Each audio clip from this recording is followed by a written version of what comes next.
This is our review of AP Question Set 6 for Johnson High School. And this is a little different from what you've seen before because none of these are actual released questions from the College Board. We start off with a compound X. It's a compound of chlorine, carbon, hydrogen, and oxygen. And a sample of X is subjected to complete combustion in a combustion chamber that you've seen illustrated before. The sample is 20 grams. The anhydrous calcium chloride tube absorbs water, and the lithium hydroxide tube absorbs carbon dioxide. And the following data represents the average of 3 trials in the combustion analysis. And you see that water collected and the carbon dioxide mass that was collected. So first, they're asked to calculate the moles or millimoles of hydrogen atoms and carbon atoms in the 20-gram sample. This is something that is very likely to show up in an AP exam. All right, so the compound composition and formulas. The millimoles of hydrogen would be the 1.221 grams of water, first converted to moles, and then in each mole of water, you have 2 moles of hydrogen atoms. So when you do that calculation, you'll get 0.136 moles of hydrogen atoms. The second calculation for the carbon is a little bit more straightforward.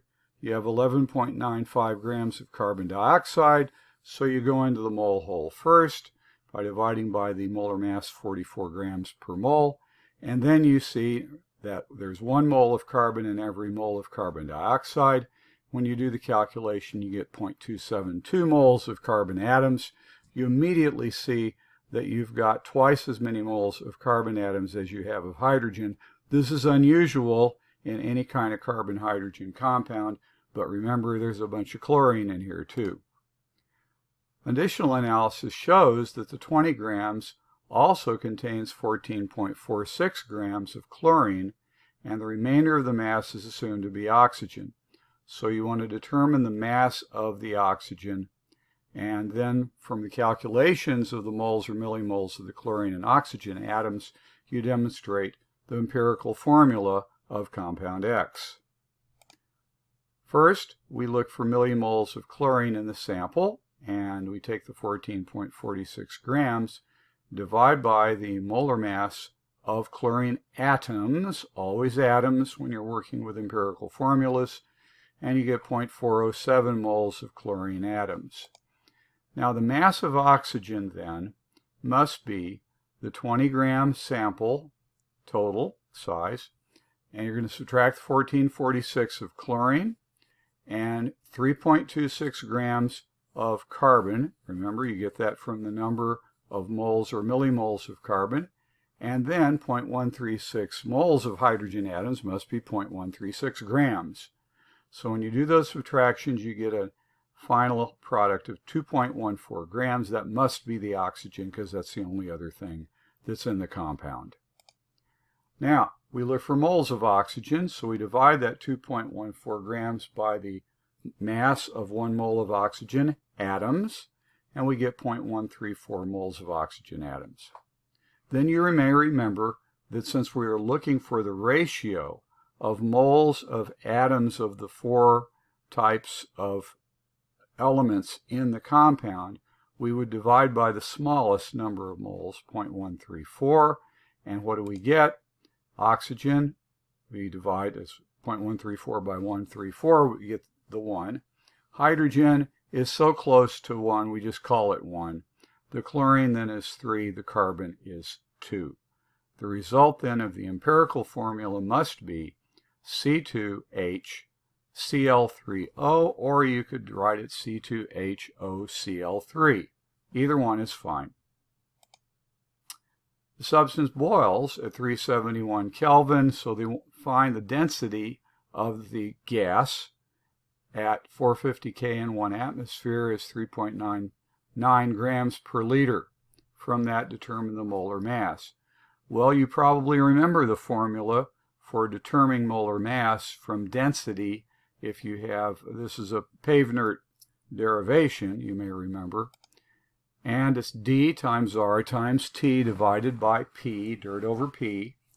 And that's 3.99 grams per liter times 0.0821 liter atmospheres per mole Kelvin. See how I've done that with the cross-throughs. Times 450 Kelvin divided by 1 atmosphere.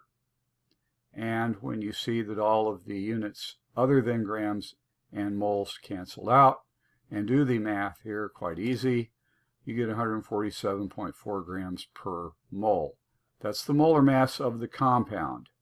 Now, determine the molecular formula. You already have the empirical formula, so let's find the mass of 1 mole of the empirical formula. Well, you simply add up the 2 carbons, 1 hydrogen, 3 chlorines, and 1 oxygen. You get 147.5 grams per mole. It doesn't take much analysis to see that the molar mass and the empirical formula mass are the same. Therefore, the molar formula is the same as the empirical formula, C2HCl3O. Now, the substance, a white solid, soaks up water from air real easily, and it will react in equimolar amounts with water and form a hydrate, X hydrate. Write the balanced chemical equation for the formation of the hydrate as if it were a hydrated salt. We know it's not. So we put the formula in and we add H2O liquid, and we get, we don't know if it's a solid or not, C2HCl3O with a dot. That should be a dot, not a star. H2O. So 1 mole of water per 1 mole of X. Now, they tell you it's an organic substance, not a salt, so write the formula in the customary manner of an organic substance. Add the atoms from the water to the formula. So we just fold in the H2O into the formula, and we get C2H3Cl3O2. Structural formula. Additional chemical analysis shows that the compound has all of its chlorines attached to 1 carbon, and that the compound reacts like an aldehyde. You may recall that in an aldehyde, the carbon is double bonded to an oxygen and also has a hydrogen sigma bonded to that terminal carbon.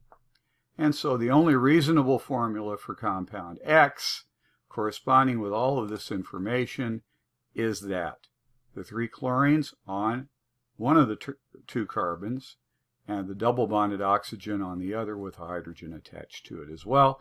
This is a classic aldehyde, but it's a trichloroaldehyde, and that would be the space filling model. And what is its name? It's called chloral, and the hydrate is called chloral hydrate. Now there's a problem in thermochemistry, and you see the reaction, which is a precipitation reaction, and the delta H, and performs it with 100 milliliters of 1 molar, 50 milliliters of 1.5 molar sodium sulfate. So you've got the silver ions and the sulfate ions reacting to form silver sulfate. You get 100% yield. Write the net ionic equation. Well, you identify the spectator ions first. What do you see unchanged from left and right sides?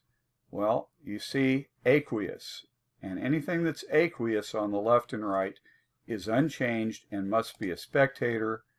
You look for anything that's aqueous on both sides of the precipitation. And what is that? Well, the nitrates for sure. All nitrates are soluble.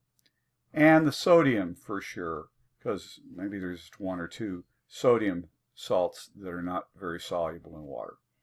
And so the net ionic equation, you write down everything that's left. Obviously the silver and sulfate are the only ions that are left. They appear on the left, and the silver sulfate solid appears on the right. And that's where you're getting the delta H. You're not getting it from the spectator ions.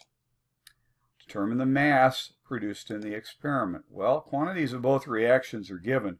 This is a limiting reactant problem, so a RECA table would be appropriate. So let's put that down. And there's the reaction. 100 milliliters of 1 molar, 50 milliliters of 1.5 molar. You multiply them together, and you get 100 millimoles of the silver ions and 75 millimoles of the sulfate ions. And we put those in the table with no product initially. We write the changes in final numbers. We know that all of the 100 millimoles of silver will be gone. 50 millimoles of the sulfate will be gone. And so that would be the final numbers there. Mass produced in the experiment, that's what you're looking for. Well, must be 50 millimoles times 311.799 milligrams per millimole of silver sulfate. And that ends up being 15.6 grams to 3 sigdigs. Magnitude of the energy change is heat released when the solutions are mixed. And we simply multiply the number of moles by the molar enthalpy of precipitation. And we get, remember, negative because it's an exothermic, 0.890 kilojoules. There's 890 joules would be released into the solution. And we would like to see what the temperature change is going to be. So we'll do that. The calorimeter, they give you that information, and they give you the density of the final solution. So the initial temperature is 20. So let's get the temperature change. Well, the initial T is 20. 890 joules are released. That's going to be Q. So Q is MCAT. Delta T is Q over M times C.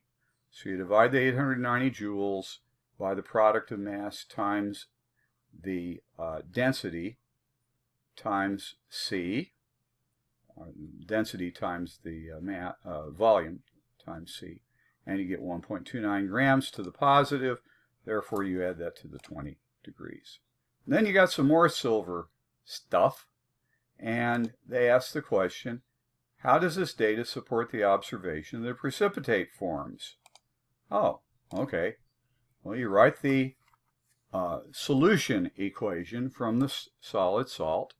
Solubility product constant is so small that if you mix 1 molar and 1.5 molar solutions, you're going to get a huge Q, and that's massively larger than the KSP, and you're going to cause the production of the solid. This is a left shift when you've got Q much greater than K. You can argue from that. And then he wants you to calculate the value of KSP for silver chloride.